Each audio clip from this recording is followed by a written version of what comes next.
Welcome to Groove Tracks, kind of a shorter, more focused grooving session. I'm Kurt. And I'm Tim. We have a cool groove track for you, and I can't wait to get started. So, Kurt, what is our topic today? Okay, we're going to talk about one of our favorite papers, one that has had significant influence on our work in the world of motivation and rewards. It was written by James Heyman and Dan Ariely while they were at Berkeley in the early 2000s, and it's called Effort for Payment, A Tale of Two Markets. And it was published in 2004 in the Journal of Psychological Science. Okay, so let's start with what got Dan and James going on this idea, and then summarize the foundational aspects of the study. Okay. Well, in our conversation with James Heyman, who, by the way, was the very first guest that we ever had on Behavioral Grooves way back in 2017. And in that conversation with James, we learned that he was finishing his PhD at Berkeley and Dan was on sabbatical from MIT, and their offices were close to each other. One day, Dan stopped into James' office in the afternoon, and then two completely unconnected but important things came up in that conversation.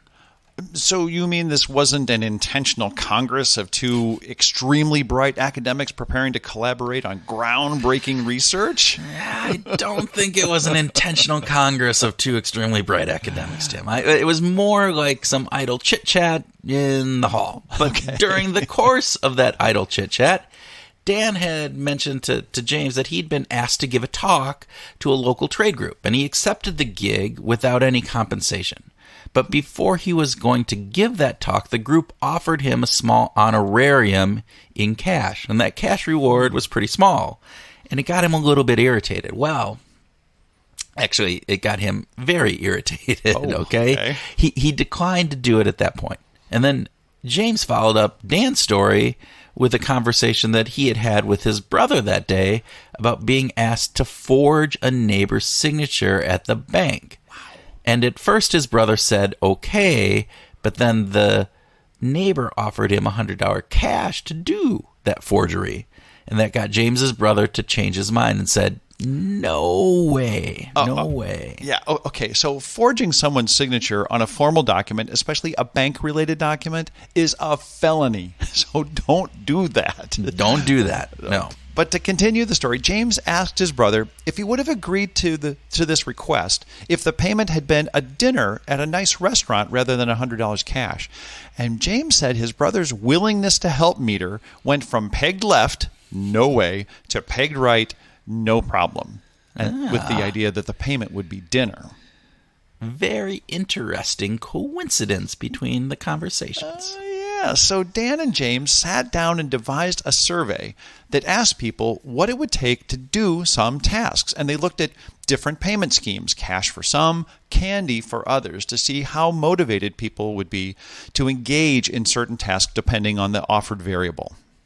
The tasks in the survey included things like helping change the tire on a stranger's car or helping friends load a crappy sofa into a van. However, in addition to the survey, they did actually have people sign up to do an actual task, which was a mind-numbing task of repeatedly dragging a virtual ball back and forth, back and forth. Back and forth across a computer screen. Okay. You get it? You get that? Yeah. I think I get it. And just to be clear, none of the tasks in the study included felony behaviors? No forging of signatures required for the study. Okay. All right, so the rewards that they offered for these tasks range from cash payment of 50 cents up to $20, and the non-monetary rewards were things like candy mints and various sizes of Godiva chocolate boxes. And each of these non-monetary rewards matched the cash reward in actual retail value. Yeah, okay, so the rewards were equivalent. The cash values of the non-monetary rewards equaled the cash prizes. What about the participants in the study? Kirk, can you tell us about them? Because they were at Berkeley at the time and Dan was on sabbatical from MIT, the study included 600 students from both MIT and Berkeley. Imagine that. And the entire study was administered in survey form, except obviously the mind-numbing ball-dragging exercise. They did that in the lab. Okay. A really cool part of the study is that this wasn't about paying for performance. The study never tried to measure someone's ability to get the task done. It was merely a way to see if they'd engage in the task or not. It was about motivation. Dan and James were trying to answer the question, what would motivate someone to engage in a particular task? Would it be money, which is more in the financial or monetary exchange? Or would it be candy, which is more like a gift or in the social exchange? And now we see the two markets from the title of the study, the social market and the financial market. Right. So the financial market is pretty straightforward to understand. We easily associate exchanging money for goods and services because it's foundational to financial markets. But what about the social market, Kurt?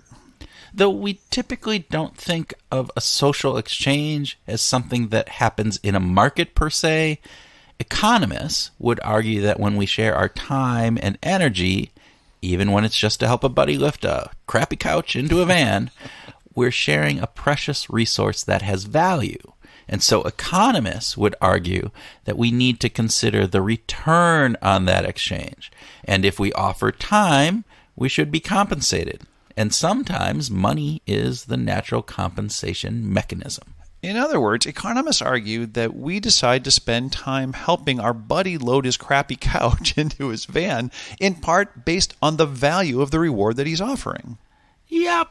Okay. That's it. Yeah. So we know who participated in the study. 600 students from MIT and Berkeley. Okay, and we know the tasks that they were asked to do were pretty simple. Yeah. What would it take for them to help change somebody's tire, load a van with a crappy couch, or drag a ball across a computer screen? And there were two conditions. Right. The monetary reward condition, right, went something like this. Hey, would you help me change my tire for $20? And the non-monetary or social reward condition was like, hey, would you help me change this tire for this box of Godiva chocolate? And we'll get to a third condition in a minute. Okay, cool. Okay. So what did the study reveal, Tim? Well, the major part of the study demonstrated that non-monetary rewards, chocolates and candies, are about 40% more effective at engaging people than cash in circumstances where there's some element of the social exchange present. Okay. Just clarify, what do you mean by some element of social exchange? Like when you ask someone to do a favor, that's a social exchange. Okay, so that's cool.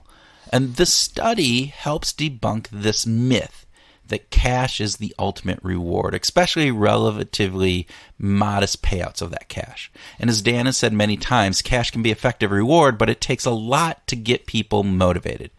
All right, let's now talk about the third condition, Tim. Yeah, let's do. The researchers added a nuance to the study that is really interesting.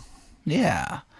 So the third condition, the researchers offered the participants the non-monetary rewards like the boxes of Godiva chocolates or the candies, but they also included the cash value alongside the reward itself. Yeah, so this third condition was called mixed market.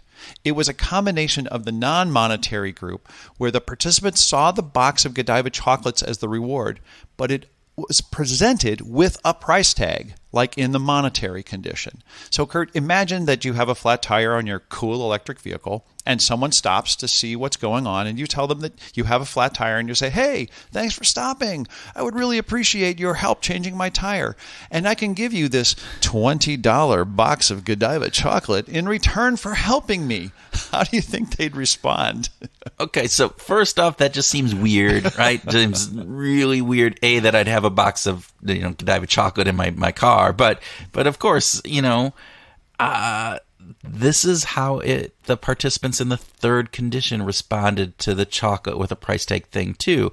Their response was about the same rate as those who were offered cash. Yeah. So maybe we should start with the obvious as you look at this chart. If you have a flat tire and you have a box of Godiva chocolates in your car, do not offer it as payment because you aren't going to get any more support with the Godiva as a reward than you would just by asking nicely for their help. Yeah, and I'm going to go on the record right now that there's no way I'm giving up a box of Godiva just for helping me change my tire. Not going to happen. You know? Okay, but seriously, there are a few things to learn from this study. And the first is that people will engage in a lot of tasks for rewards that are just social in nature, not monetary. That gifts or non-monetary rewards are at the top of the list. And this is important for leaders in companies who are hoping to motivate their workers to engage in discretionary tasks. Now, there are certain situations where employees just need to get on board with a new behavior, the policy thing, or employees simply have to comply. But when the task engagement is discretionary, non-monetary rewards can be very effective. And just to be clear, monetary rewards do have a place at work. We go to work in large part because we're paid to do it. It's part of that underlying economic contract that we have around work. But cash also tends to make the exchange more transactional, which is not optimal for discretionary effort or repetitive tasks. So, for instance, you might fill out a survey for a $5 gift card, but would you be willing to fill out 20 surveys for $25 gift cards? Yeah. So we also learned that a monetary reward can make even a social exchange feel transactional, like it's a job or a deal. It's like the way that we take the price tag off the bottle of wine when we go to a friend's house for dinner. We wouldn't want to say to them, hey, to thank you for being so kind and inviting me over for dinner, I brought you a $15 bottle of wine. That would be awful. We take the price tag off before we give it to them, so we focus on the wine, not how much we spent. Except for when I come over to your house, Tim, when I give you that $3, $3 chuck. $3 chuck, I leave the price tag on that because you don't really care how much I spend on the wine, right? All right, we digress. We digress here. So that's how Dan and James put it in their paper, and I quote, and this is it, quote, "Finally, in mixed markets, the mere mention of monetary payment was sufficient to switch the perceived relationship from a social market relationship to a money market relationship. That is, money itself can be a cue to the type of exchange that individuals consider themselves to be in, which in turn influences their propensity to exert effort," unquote. So in effect, you can spoil a good situation with a bad reward. As you can tell from the chart, telling people how much the reward was worth was just as bad as giving them the money. Yeah. Standard economic models expect that humans should trade their time and effort for appropriate amounts of money. And these models expect that we will be calculative about these decisions. Less desirable or higher effort tasks should demand more compensation than lower effort tasks, regardless of the situation. But that's not what the study suggests. Right. More people engaged in social market tasks when they were rewarded with gifts, regardless of the amount of effort. And it also matches what Tim and I see in the real world, that sales reps who are supposed to be very cash-oriented and expected to exert discretionary effort for an extra buck tend to engage more when the rewards are luxurious trips, backyard grills, or fancy golf clubs, those non-monetary rewards, as opposed to the equivalent money. Yeah, so don't kid yourself. There is a social exchange at work. Just because we're paid to get out of bed and go to work doesn't mean that everything that we do at work is for money. I can't remember the last time one of my teammates told me that to answer my question about some Excel troubles I was having was going to cost me $20. That would be awful. Well, I would make you pay $20, but that's me. You would. But also remember that the social exchange is fragile. So be careful out there, groovers. Don't turn your social exchange into a monetary exchange by equating your reward with its cash value. Get your non-monetary rewards on and go out and find your groove.